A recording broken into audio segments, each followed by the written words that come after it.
4 নং ওয়ার্ড বিএনপির সংগ্রামী সভাপতি লাইট চাচা ওনার মূল্যবান বক্তব্য রাখার জন্য অনুরোধ করা গেল।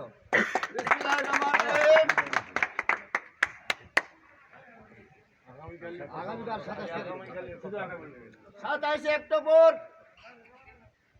বাংলাদেশ জাতীয়তাবাদী যুব দলের প্রতিষ্ঠা বার্ষিকী উপলক্ষে আজকের 4 নং ব্লকের পৌরসভার সম্মানিত প্রধান অতিথি মোহাম্মদ 17 নং জগন্নাথপুর ইউনিয়নের সেক্রেটারি আমাদের বিএনপির সাধারণ সম্পাদক মোহাম্মদ বাদল ভাই, আরো উপস্থিত আছেন 4 নং ব্লকের যুবদল, স্বেচ্ছাসেবক দল, ছাত্র দল এবং সকল দলের সৈনিকবৃন্দ, আসসালামু আলাইকুম।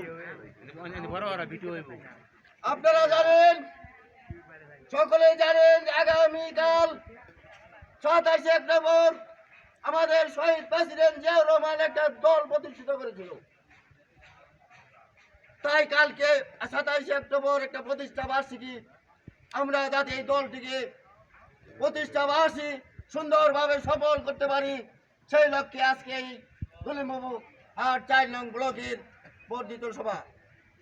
আমি আপনাদেরকে বলি, আপনারা সকলেই আগামীকাল সকাল থেকে যে যেখানে আছে প্রত্যেকের মুখে একটু আলোচনা করে বলে আমরা এখান থেকে 2টার সময় রওনা হব। এখান থেকে আমরা 2টার সময় ঠাকুরগাঁও উদ্দেশ্যে রওনা হব। তাই আপনারা হিংসা প্রতিহিংসা না করে, একজন এক ব্যক্তি আরেক ব্যক্তির হিংসা না করে সকলে এখানে উপস্থিত হবেন। আমাদের যাতায়াতের ব্যবস্থা এখানে করা আছে।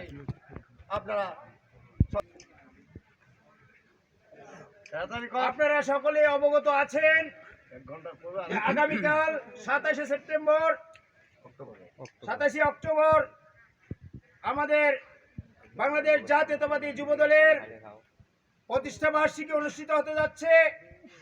সেই উপলক্ষে ঠাকুরগাঁ জেলা বিপ্লবী যুবদল একটি প্রতিষ্ঠা বার্ষিকী কর্মসূচির আয়োজন করেছে। সেই কর্মসূচিতে আগামীকাল আমরা জগন্নাথপুর ইউনিয়নের সকল যুবদলের নেতা কর্মী একসাথে